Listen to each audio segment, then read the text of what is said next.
We're live, Chair.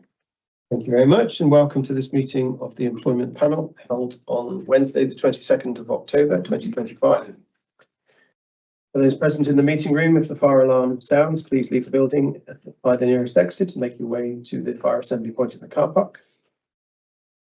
Agenda papers and other relevant information for the meeting are available for public viewing on the Council's website. The Council is streaming this meeting live on Herefordshire Council's YouTube channel and is making a recording. Others are permitted to film, photograph, and record public meetings, provided it does not disrupt the business of the meeting. Please ensure that all devices are set to silent as we're making a recording. Okay, so chair the meeting as the leader of the council, Jonathan Lester, and we start with agenda item 1, which is apologies for absence. So we have apologies from Paul Walker, and we also have Councillor Davis, who's trying to join via Teams. Does not join the meeting yet, and there are no other apologies. And agenda item 2 is name substitutes. There are no name substitutes. Agenda item 3, for those people currently attending the meeting, is declaration of interest. Do any members have any declarations of interest to declare? No. Okay, agenda item 4 is questions from members of the public. No questions have been received from members of the public. And agenda item 5 is questions from councillors. No questions have been received from councillors. So we move swiftly on to the recruitment of the chief executive item, which is agenda item 6. And so this recommendation is to initiate the recruitment process for the post of chief executive. So I will now ask our head of HR to present the item. Thank you, Leader. The council's chief executive has let us know that he'll be leaving at the end of March. The chief exec is an important role in the council and is also the designated head of paid service, which is a statutory role. The process for appointing a new chief executive is set out in the council's constitution. And in that document, it states that Employment Panel is responsible for carrying out the selection of the chief executive and then proposing their preferred candidate to council. The report before you today sets out a proposed timeline and proposal for fulfilling that responsibility. Thank you. Thank you, Tracy. Okay. Over to the Employment Panel for comments, thoughts, queries. Councillor Toynbee. I'll start if is this different from the last one? Have we made any changes to it since last time we advertised for a chief executive? Through you, Chair. Do you mean to the role profile? Not the process, but the role profile anyway. Make changes to the process and to the proposed process and to the role profile. Some of them are purely formatting, so I think most people will be familiar with our role profiles being on landscape A3. I've changed that and put it onto A4 just because it's just easier to manage for all concerned. I have updated some of the language because, if I'm absolutely honest, when I looked at the last role profile, some of it was so dense in management speak, I didn't think it was particularly helpful. So I've tried to make this more plain speaking and I've reordered it. But there aren't any particular substantive changes in there. We might want to consider if there are any we want to add today. Has Paul made any suggestions? No, I haven't sought his views on that. Okay. And Well, you have the microphone. Yeah. Well, how do you feel about the candidate search period? It sort of looks quite short to me. The candidate search, we would normally, for most jobs, we'd go for 2 to 3 weeks. For an exec job, it's 4 weeks. So I think 4 weeks is entirely long enough for this process. It's exactly what we need. As long as we build in enough time beforehand to get all our materials and the microsite built, which this does allow. What's your thoughts on number of candidates? Do you think there'll be quite a few? Just you obviously keep feelers out there. I do. I think that this will be an attractive role. The question is whether they are the right candidates and the candidates that you want to consider. So, for instance, I think given the degree of reorganisation going on in local government at the moment, I think there will be plenty of people in districts who will be very interested in this role. Which would be a step up. Yeah. I'd also imagine that we're going to have plenty of corporate directors in large counties who will be interested in taking their first chief exec role. Yeah. Councillor Harvey? Yes, talking about the timetable, I'm just very conscious that, I mean, right, so there's quite a lot of, staff and leadership team involvement in the process. I just want us to be double checking that it's not going to be grating up against the budgeting, the scrutiny of the budget, and that's. I mean, I know that you're kind of budgeting all the time at the moment, but there are some big peaks of activity early in the new year and in preparation for going to council. I just request that there's a bit of thought over whether there is a clash there in terms of the amount of leadership team time that will need to be taken up engaging with this alongside some other stuff that is going to be really quite critical. So I've cross-referenced my timetable with the Director of Finance's timetable, so we've sat down and made sure there are no clashes in terms of dates. I'm also mindful that candidates themselves might have budget setting processes where they're currently working. So this is aimed to get the bulk of the work done before we really get into February, because we will start to lose candidates in February as they have to deal with budgets in their own organisations. I think the reality is it's going to be tight timing because, as Councillor Harvey says, of the business as usual that goes on at that time, which is going to be a challenge, but we don't really have much option.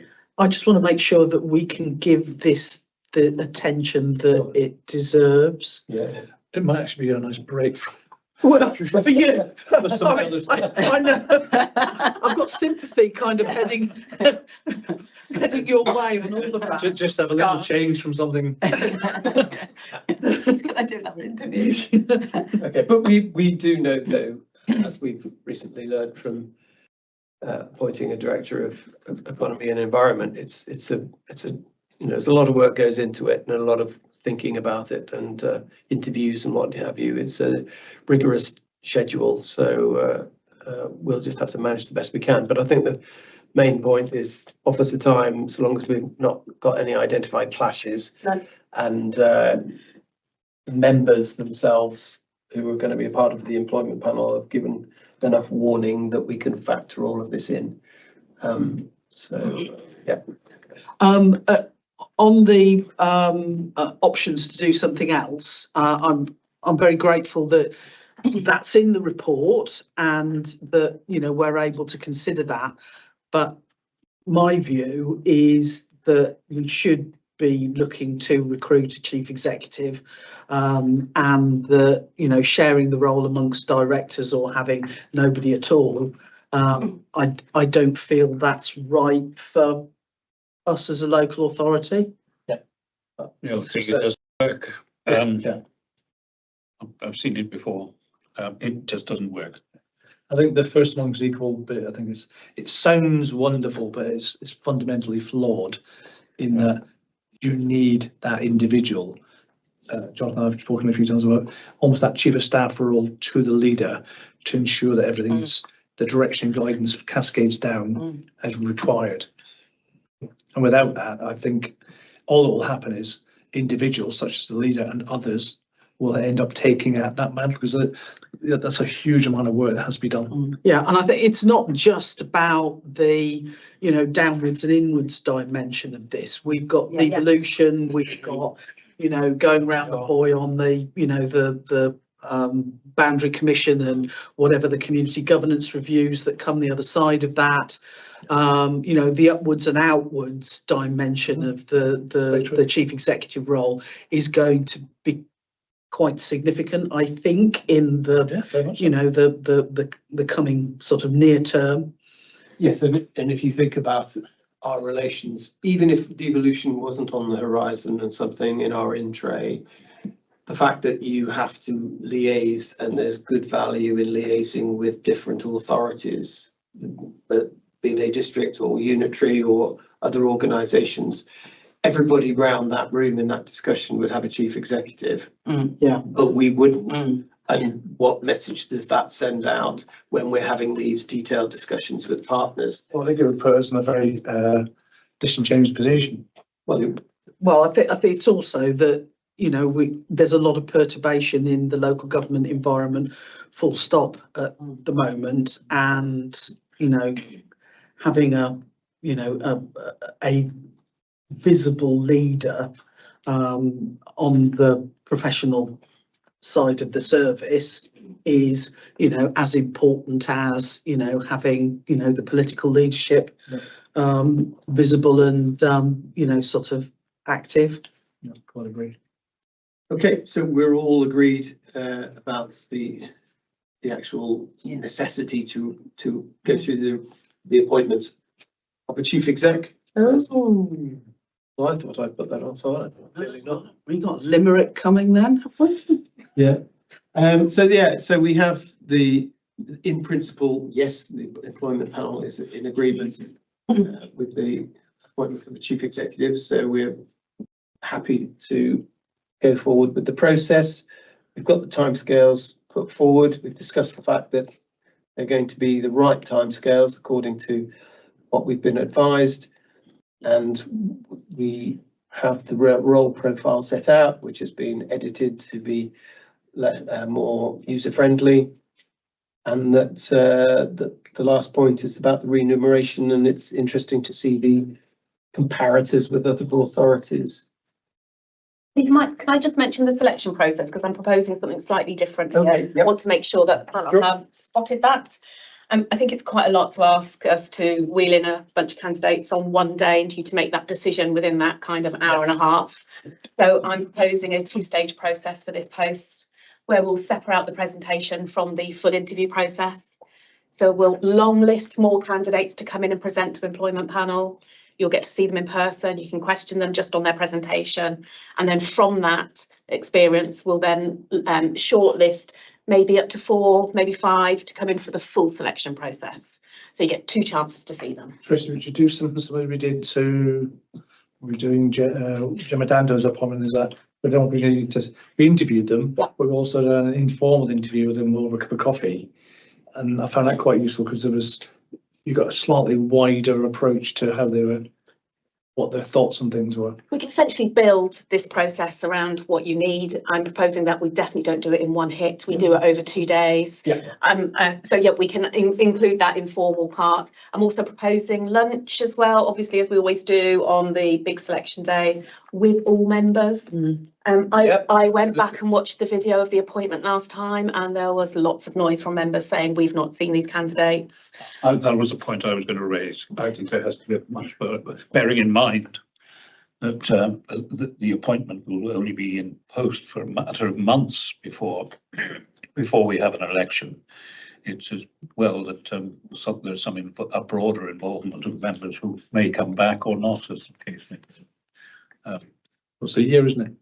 It's just Well, no, by the time they, if, you know, it depends what notice they better give once they're appointed, you know, they can't, we've been lucky with the recent appointment, but for reasons we understand, that the post can be taken up fairly quickly, but that won't necessarily be the case, especially if we want somebody who perhaps the authority that they come from were not very keen for them to go or to lose them.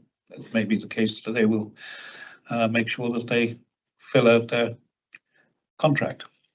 Great. So thank you for that, drawing our attention to the schedule, and it's going to be over a couple of days, and there'll be more opportunity for all members to be a part of that process.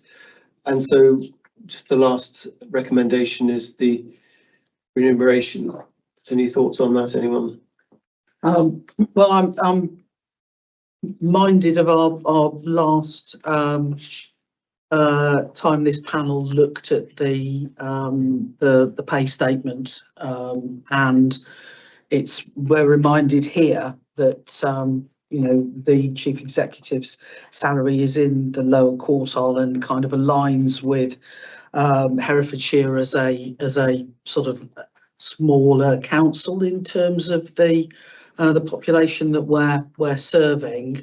I'm content that the salary is pitched about right for us as a small local authority.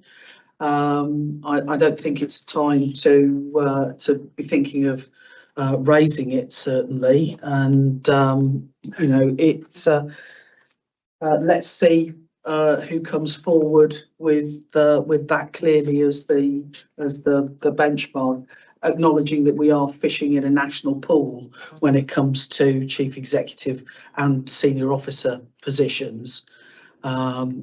You know, we are a low salary county at the moment, although we've got continued aspirations to try and move that. We need to be recognising that it's a national picture that we're playing into when we're recruiting into these sorts of roles. So I think I'm certainly content that we've got it pitched about right here.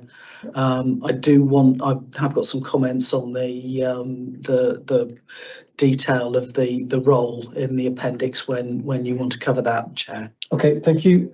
Yes.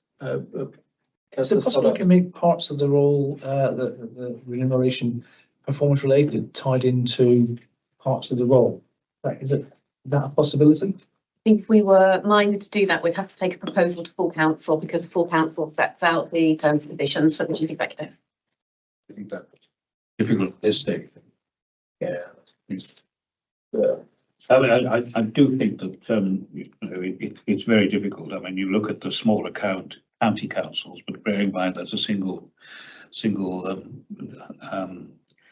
that's just a county council. It's not a unitary.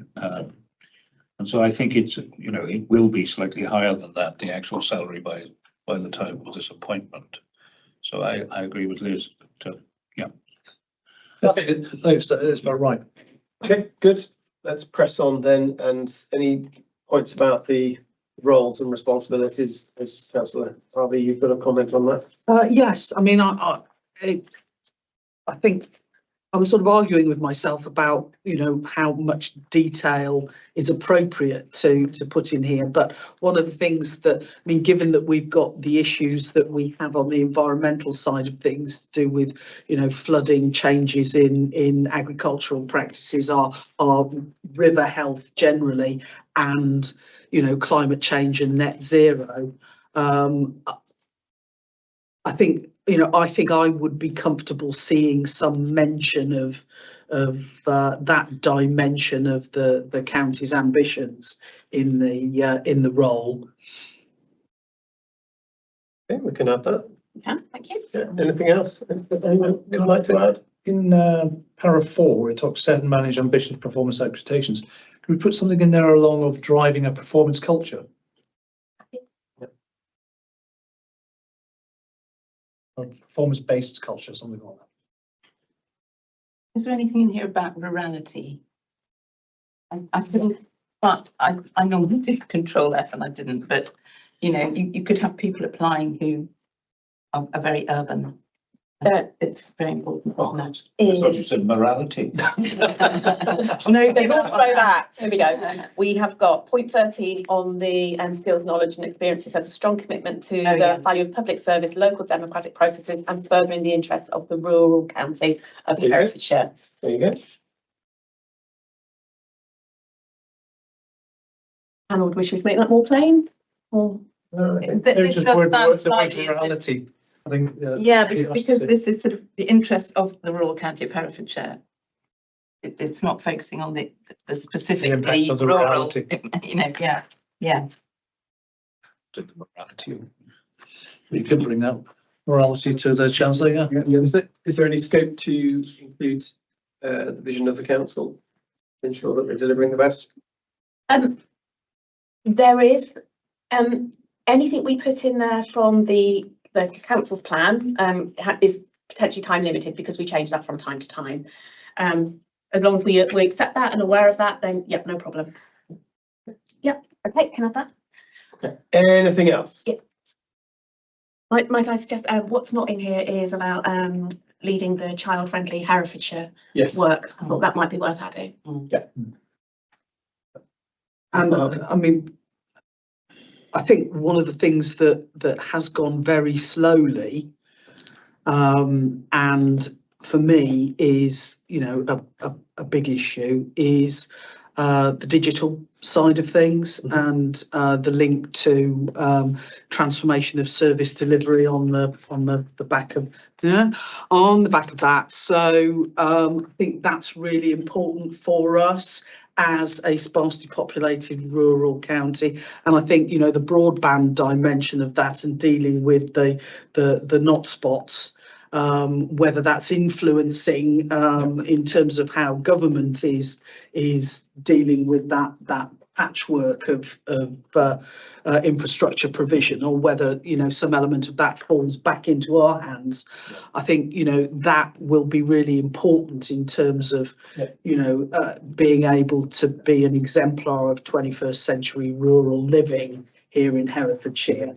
Enabling businesses to operate So in. we've addressed part of that with Ed Garcia's now being the CDAO, but I think we do need to have something in here about transformation and digitalisation. Yeah. I think it's important that the chief exec, we've got Ed doing it, but he has to have an understanding of it. Yeah, and also on an equal footing, and another criteria, which is to ensure that the direction of Herefordshire Council as an organisation is sustainable for the long term. Because, you know, of the difficulties local government faces, and our neighbours will have to reorganise. We're already reorganised, but our strategy has to be as a unitary authority to ensure that we are sustainable for the long term.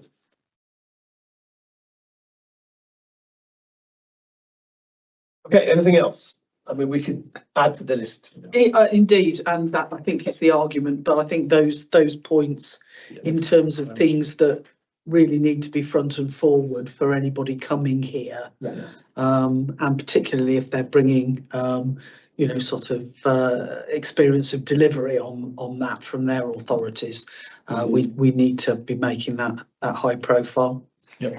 Okay, so with those amendments, Councillor Joe. Yeah. About the choice of the consultants. In the previous, I won't say which one, we nearly made a major mistake in appointment. If certain people, you know, the consultants, I'm afraid, I've found more than once in the past have not done their homework as far as the individual's concerned, and we could have made a major faux pas in an appointment if it wasn't for circumstances and the judgment of one or two of the members. But it wasn't the consultants who alerted us to the possibilities of that. So that's all I'm going to say in public anyway. And if I might, Leader, we've made it plain in the brief that we'll send out to agencies that there's a really meaty window for them to do their due diligence and what we expect from that due diligence. It's not an afterthought. Perhaps we might want to talk about agencies at the end of the meeting rather than do this. Yeah, okay, good, right. Okay, then, so we've got, with all of those amendments to the roles and responsibilities, noting the time scales and all in agreement about the remuneration. So I'll propose from the chair that we proceed accordingly with recommendations A, B and C. Councillor Stoddard got there first. He's going to second that. All in favour? It's unanimous. To those voting members present. Okay then, so that concludes the business of the meeting. So if I can ask for the live stream to be closed. Thank you.